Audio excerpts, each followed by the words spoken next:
Bismillahirrahmanirrahim. Assalamualaikum warahmatullahi wabarakatuh. Bismillahirrahmanirrahim. Wassalatu wassalamu ala rasulillah wa ala alihi wa sahbihi wa man tabi'a sunnatahu wa jama'atah min yaumina hadha ila yaumil qiyamah, amma ba'du.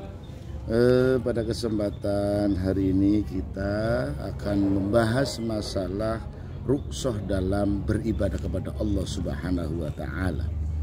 Ini yang perlu kalian pelajari, yang belum kalian pahami di akhir semester ini. Rukhsah, kita berbicara masalah rukhsah. Rukhsah itu adalah sebuah keringanan atau kelonggaran yang diberikan Allah kepada kita untuk melakukan ibadah pada kondisi-kondisi tertentu. Nah, dengan adanya rukhsah ini akan mempermudah dalam kita beribadah kepada Allah Subhanahu wa taala. Didasarkan pada sebuah ayat dalam surat Al-Baqarah ayat 286. A'udzubillahi minasyaitonirrajim. Bismillahirrahmanirrahim. La yukallifullahu nafsan illa wus'aha. Laha ma kasabat wa 'alaiha ma iktasabat. Nah, ayat ini menjelaskan tentang kebolehan untuk melaksanakan rukhsah, keringanan yang Allah berikan kepada kita di saat tertentu untuk menjalankan aktivitas ibadah. Kemudian yang berikutnya adalah penyebabnya. Nah, ini harus disebabkan. Penyebabnya apa? Satu, ya kan, berada dalam kondisi darurat.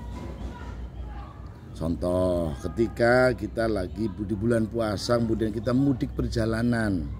Contoh kayak saya pribadi, saya dari Cirebon ke Purwokerto, itu sebenarnya itu boleh untuk tidak berpuasa dengan catatan bahwa ketidakmampuan, ketidakkuat untuk menjalankan puasa sehingga sampai maghrib, atau ketika di perjalanan itu merasa pingsan, mengalami pingsan atau pusing gitu, maka diperbolehkan untuk berbuka puasa pada waktu itu.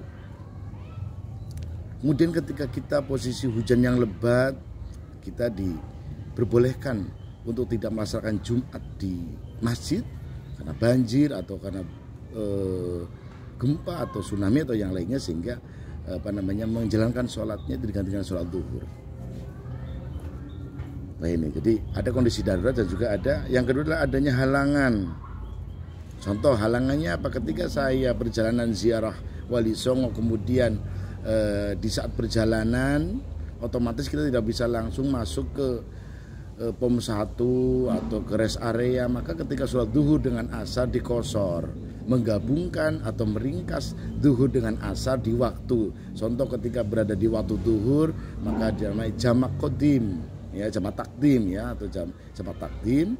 Atau kita berada menggabungkan sholat zuhur dengan asar di waktu asar, namanya jamak takhir. Kita mengakhirkan sholat antara zuhur dan asar di waktu asar. Nah, ini adalah adanya halangan atau uzur syar'i yang ditentukan oleh Allah Subhanahu wa taala. Jadi intinya adalah penyebab diperbolehkannya rukhsah adalah yang ada dua itu. Yang pertama berada dalam kondisi darurat, yang kedua adalah adanya halangan atau uzur syar'i. Lah kemudian ada tujuannya. Kita harus tahu tujuannya. Tujuan rukhsah itu apa? Menghilangkan kesusahan dalam beribadah. Kayak tadi yang Bapak katakan bahwa ketika kita lagi mau sholat Jumat kemudian ada banjir, kemudian hujan lebat, angin, sehingga kita tidak mampu sukar untuk beribadah, maka diganti dengan sholat zuhur. Nah, ini yang kedua, tetap dalam menunaikan ibadah sehingga terbentuk ketaatan kepada Allah Subhanahu wa taala. Jadi kita tetap bukan berarti ini sih ini hujan, jadi kita nggak usah sholat, ya enggak. Jadi tetap ada penggantinya gitu. Kemudian terjaganya jiwa dan harta sebagai bentuk perlindungan dari Allah Subhanahu wa taala. Yang berikutnya adalah memberikan pilihan dalam masalah ibadah sesuai dengan kondisi yang sedang dialami. Seperti yang Bapak tadi katakan, ketika kita dalam puasa kemudian perjalanan jauh, maka diperbolehkan untuk berbuka di waktu itu karena kelelah, capek, atau bisa menimbulkan pingsan, maka diperbolehkan untuk berbuka dengan catatan merasa lelah. Nah, ini ada beberapa rukhsah dalam ibadah. Yang pertama rukhsah dalam sholat, seperti yang saya katakan tadi, seperti orang musafir, ya kan, itu dalam Rukhsah dalam sholat seperti itu. Dalam musafir perjalanan jauh itu boleh menggabungkan antara duhur dengan asar, maghrib dengan isya gitu. Tapi kalau subuh nggak bisa. Kalau subuh karena sendiri, jadi nggak bisa. Kemudian sakit parah, maka ketika dia tidak mampu untuk melaksanakan sholat dengan berdiri, maka dengan duduk. Ketika duduk tidak bisa, maka dengan tidur, berbaring. Itu. Nah ini apa namanya rukhsah dalam sholat. Kemudian yang kedua rukhsah dalam puasa. Itu apa? Ketika orang sedang sakit, maka diperbolehkan tidak berpuasa gitu. Jadi dikhawatirkan ketika dia berpuasa akan menimbulkan sakit parah gitu kan. Dengan catatan ada indeksi dari dokter gitu. Yang kedua, lanjut usia, udah nenek-nenek gitu yang takutnya pikun atau yang lainnya, dikhawatirkan orang tersebut itu bisa, kalau yang tadinya sakit apa namanya lambung, bisa lambungnya kronis, tapi dengan indeksi bahwa sudah ada rujukan dari dokter gitu. Jadi tidak bisa dengan serta-merta kemudian udahlah pura-pura ini aja, nggak bisa, harus ada catatan. Kemudian orang lagi nifas dan haid juga itu diperbolehkan tidak berpuasa dengan catatan nanti mengganti puasanya di lain waktu. Contoh semama 7 hari, maka diganti dengan waktu di bulan yang lainnya gitu. Jadi dengan catatan harus mengkodok puasa. Itu rukhsah dalam puasa. Jadi yang kemudian yang berikutnya adalah rukhsah dalam zakat ini terutama zakat, karena zakat itu kan setahun sekali. Zakat setahun sekali, maka bisa dibayar pada awal bulan puasa juga boleh, di pertengahan juga boleh, bahkan di akhir ketika sumpama hari ini lebaran, sebelum kita berangkat sholat Aid, kita membawa beras kemudian memberikan kepada orang yang membutuhkan atau orang fakir miskin atau jompo, atau biasanya kalau di daerah kita biasanya malam takbiran kita membawa beras kemudian menghantar ke tetangga atau ke masjid, ada amil zakatnya ya, kalau sekarang basnas ya itu. Kemudian rukhsah dalam haji ini yang apa namanya kita bahas adalah bagaimana ibadah, terutama haji. Kalau haji itu kan sangat berat. Ibadah haji itu bukan hanya ibadah hati, tapi ibadah fisik.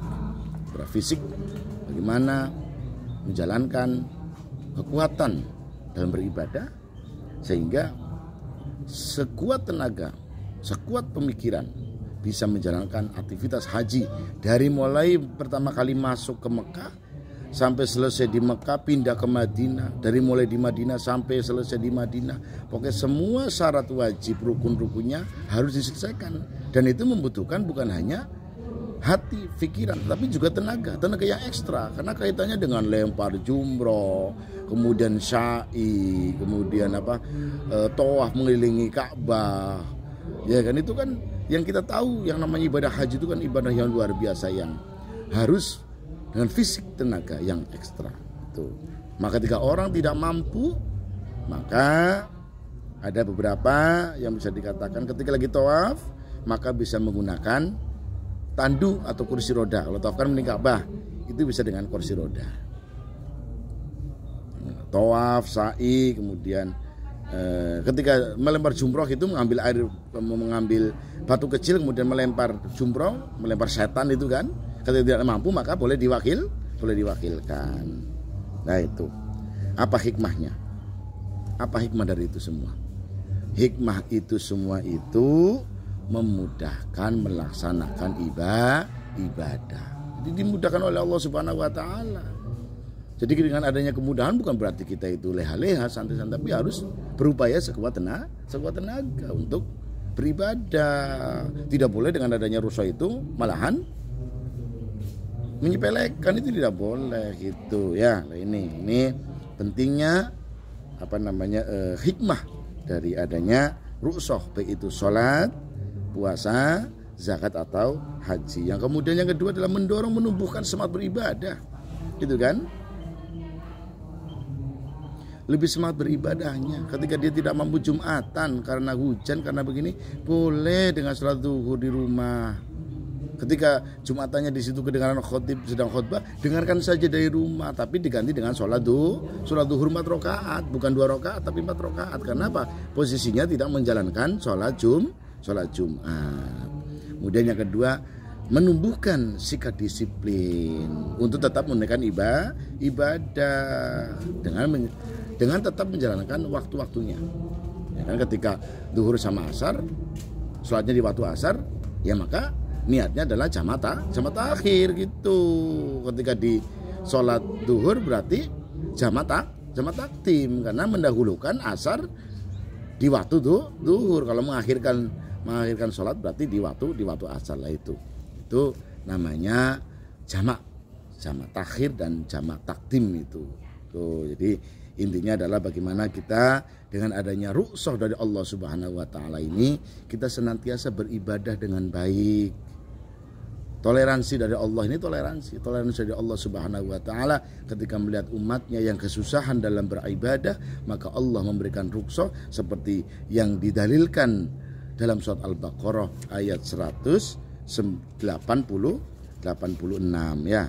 Ya kan, saya ulangi Al-Baqarah ayat 286.